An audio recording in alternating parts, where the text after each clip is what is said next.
Olá, tudo bem? Eu sou Francisco Javier Jopero Peláez, eu sou espanhol, dá para perceber no meu sotaque, e nós vamos dar uma matéria muito legal, a matéria Natureza da Informação.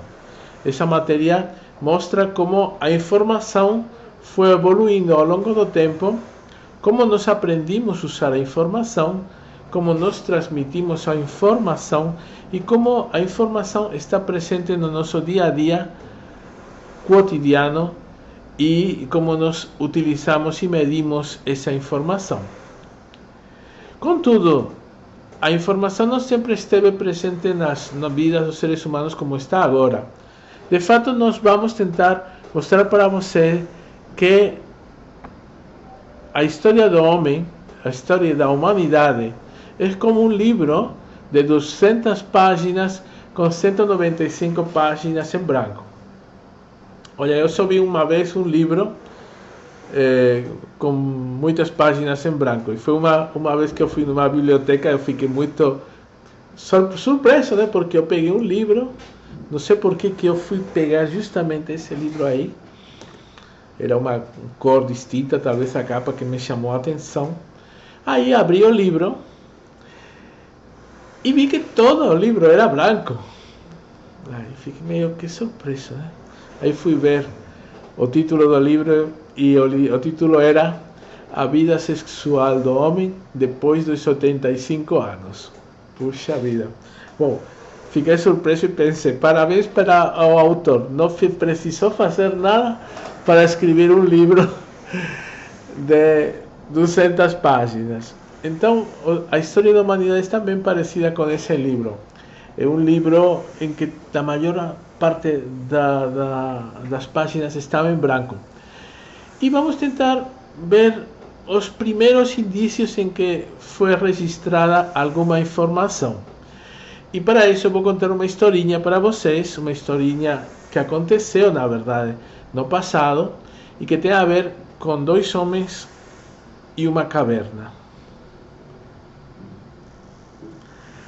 Antes de penetrar na escuridão do recinto, os dois homens terminaram de preparar os pigmentos. Depois caminharam pelo corredor até chegar numa distante sala abovadada.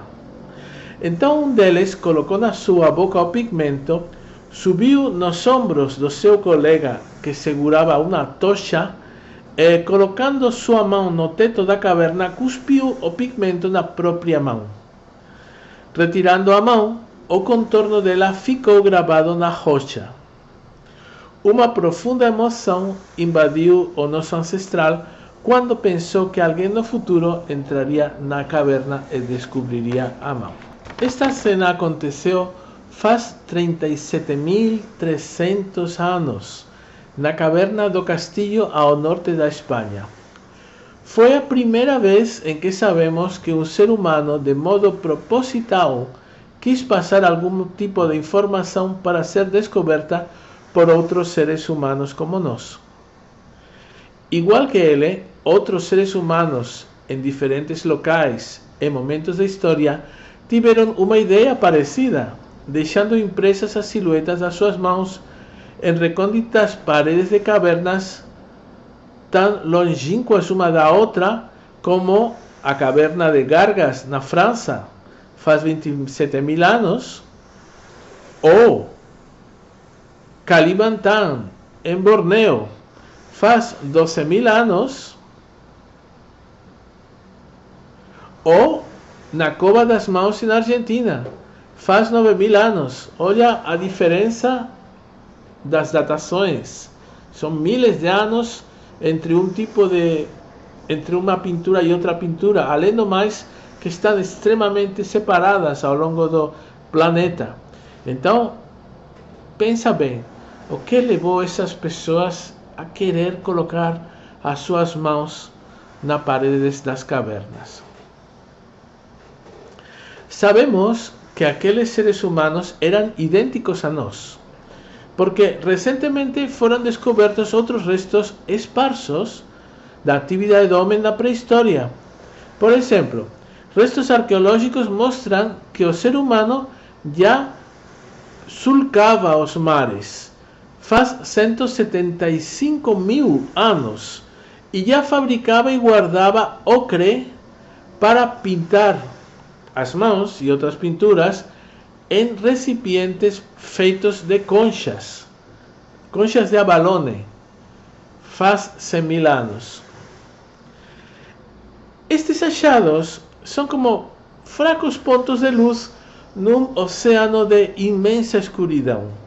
Embora fale muito pouco sobre a história do homem nessa época, transmitem uma informação importante. A inteligência de seres humanos como nós, idênticos a nós, existia faz, no mínimo, 175.000 anos. De fato, o Homo sapiens, com um cérebro igual ou maior que o nosso, surgiu faz 200.000 anos. Somente faz uns 5.000 anos que o ser humano começou a registrar a história. E era com a história da civilização suméria, que está entre os rios Tigres e Éufrates na Mesopotâmia. A quase total ausência de informação sobre o ser humano durante 195.000 anos justifica a comparação com que abrimos este capítulo, que a história da humanidade é como um livro de 200 páginas com 195 em branco. Durante 195.000 anos, o ser humano viveu sob o véu do desconhecimento ou incerteza, sem saber o que poderia acontecer mesmo no dia seguinte. Contrastando com a situação dos nossos antepassados, nos dias de hoje, o desconhecimento e a incerteza sobre o mundo e nós mesmos é muito menor. Nossas conversas por e-mail ficam gravadas em nossos computadores. Vivimos sendo monitorados por câmaras de vigilância e podemos acessar todo tipo de informações via internet. Na história recente do ser humano, e cada vez com maior rapidez, a nossa incerteza ou desconhecimento, nós vamos, a partir de agora, vamos colocar uma letra para o conceito de incerteza. E essa letra vai ser a letra S, tá? Essa letra S também é utilizada para o conceito de entropia, que está relacionada com o conceito de incerteza ou desconhecimento. Então, quando nós queremos saber, medir ou falar do desconhecimento, da falta do conhecimento, da incerteza, ou seja, não saber, né? Utilizamos essa letra S para incerteza. Então, nesta história recente do ser humano, cada vez mais essa incerteza vai ser transformada em informação.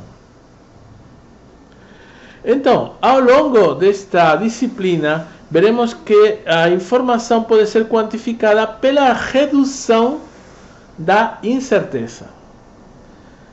Assim, por exemplo, se ontem tínhamos um determinado grau de incerteza sobre S1, sobre um determinado assunto, e hoje a nossa incerteza ou desconhecimento com relação ao mesmo tempo é S2, a diferença de incertezas, dessas duas incertezas, desses dois desconhecimentos,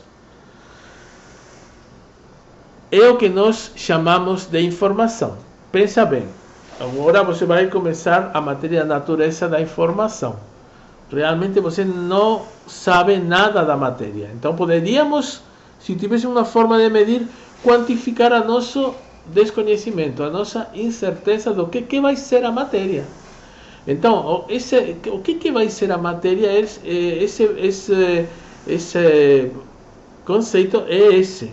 E nós vamos medir esse conceito. Então, à medida que passa o tempo, o esse vai diminuir porque nós vamos já conhecer melhor o conteúdo da matéria e o nosso desconhecimento ou incerteza vai diminuir. A forma de medir a informação que chegou para nós e que aumentou o conhecimento da matéria é a subtração dessas duas incertezas. Vamos colocar um exemplo. Suponhamos que ontem não sabíamos se ia chover ou não. Então, tínhamos uma total incerteza sobre o estado do tempo de hoje. Então, a melhor previsão que podíamos realizar, não tendo nenhuma informação sobre o que vai acontecer e acontecer hoje, era falar: puxa, vamos imaginar que amanhã, não sabendo o que vai acontecer, vai ser 50% de chuva, 50% de sol. Isso vamos... ¿Por quê? Porque não sei, não tenho a mínima noção de o que vai acontecer amanhã. Então vamos colocar essa chance. Então, essa incerteza, esse valor de incerteza máximo que pode acontecer quando desconhecemos o estado de um evento, que pode ter duas opções, essa incerteza é chamada de bit. Olha, cuidado, porque vocês sempre falam de bit para ter a ver com medida, não com medida de informação, mas com um número binário, um bit, ou um zero. Então, agora não. Agora vamos, primeiro de todo, antes de falar que o bit é uma medida de informação, primeiro temos que saber também que o bit é uma medida de incerteza, tá? A partir dessas incertezas que vamos quantificar a informação que também se mide em bit. Então, o que é um bit? Um bit é a máxima incerteza que pode existir com relação a um fenômeno que apresenta dois resultados com a mesma probabilidade de acontecer, ou seja, 50-50, tá certo? E agora, aí que aconteceu no dia hoje, por exemplo, ontem eu não sabia se ia chover ou não, mas hoje, na hora que eu acordei, um familiar me falou: Javier, está chovendo. Então, essa informação que o meu familiar me passou, qual é o conteúdo em bits dessa informação? Olha, quando o familiar olhou pela janela e falou: está chovendo, isso já é um fato. É um fato consumado. Não tem possibilidade de não chover. Já está chovendo. Então, os dois eventos que tínhamos ontem como possibilidade, agora já não são mais dois. É um. Tá? Então, a partir desse um, podemos falar que está chovendo e o nosso desconhecimento atual é zero. Nosso desconhecimento por conta de ver a chuva acontecendo, neste momento já é zero. Tá? Então, como vimos, se temos o desconhecimento de ontem, que era máximo, 1 bit, e o desconhecimento de hoje, que é zero, poderíamos ver quanta informação foi passada pelo familiar quando o familiar falou que estava chovendo. Então, meu desconhecimento era 1 ontem, esse é 1. Agora é 0. Porque o meu familiar falou. Eu ainda não olhei pela janela. Então aí, quanta informação o meu familiar me passou na hora que falou: está chovendo. E a minha incerteza antes, quando acordei, na hora que acordei, puxa, eu não sei, está chovendo mesmo? Eu estava pensando, talvez esteja chovendo, eu não sei, não tenho a minha noção. Aí o meu familiar falou: não, Javier, não, hoje não está ensolarado, hoje está chovendo mesmo, e muito. Então, puxa, nesse momento, já a minha incerteza mudou desse 1 para esse 2. De 1 para 0. 0 significa não tenho incerteza. Tenho certeza já porque o meu familiar falou. Então, quanto foi a informação que o meu familiar me passou pelo fato de ele falar: está chovendo? Pois a diferença das incertezas, da incerteza inicial minha, antes do familiar falar, e a incerteza final minha, depois do familiar falar. Então a incerteza, a informação também se mede em bits, porque a incerteza se media em bits. Tá? Então já temos uma relação entre incerteza e informação. E agora, na verdade, que para medir isso, temos que ter alguma coisa para utilizar como medida. Neste caso, vamos utilizar um número n, que é o número de opções equiprováveis com a mesma probabilidade de acontecer. Então, por exemplo, ontem tínhamos duas opções equiprováveis com a mesma probabilidade, 50-50, 50%, 50%, chuva ou não chuva. Então, neste caso, vamos ver se temos duas opções equiprováveis de acontecer, quanto seria a nossa incerteza.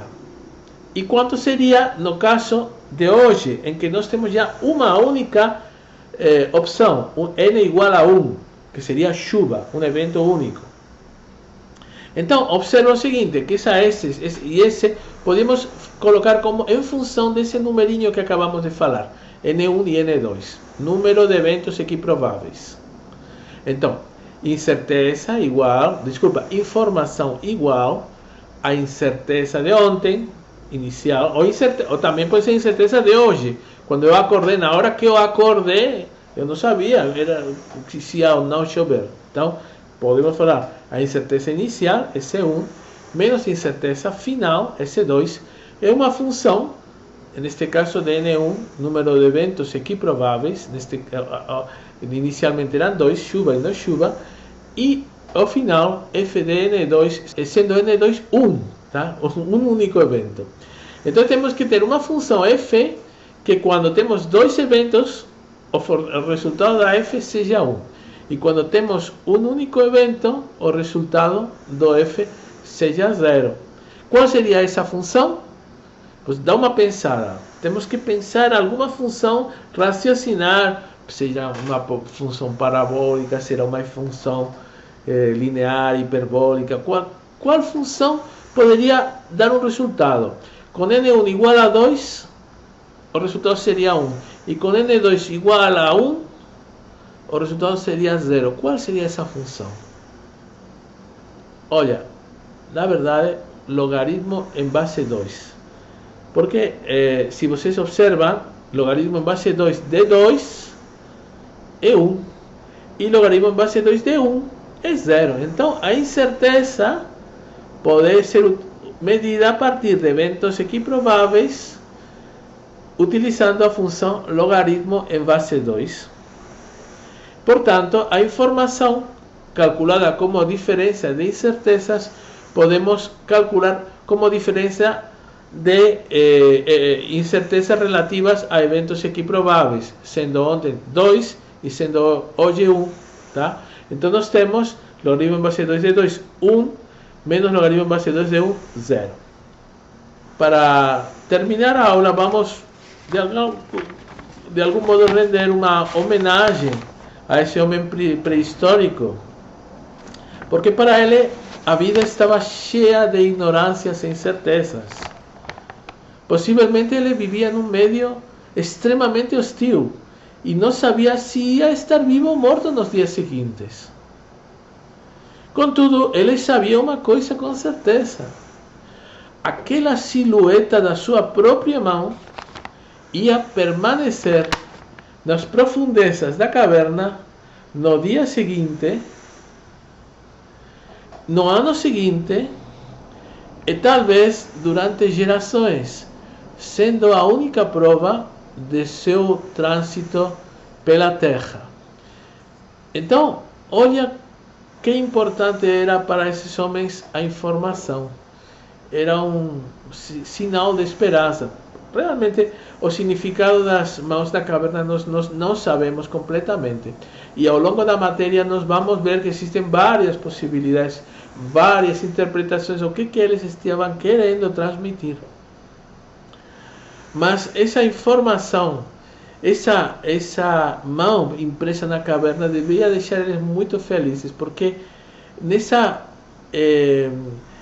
situação deles em que eles poderiam deixar de existir no dia seguinte e às vezes até acabar. Eles podiam pensar, vai acabar o ser humano, porque não temos...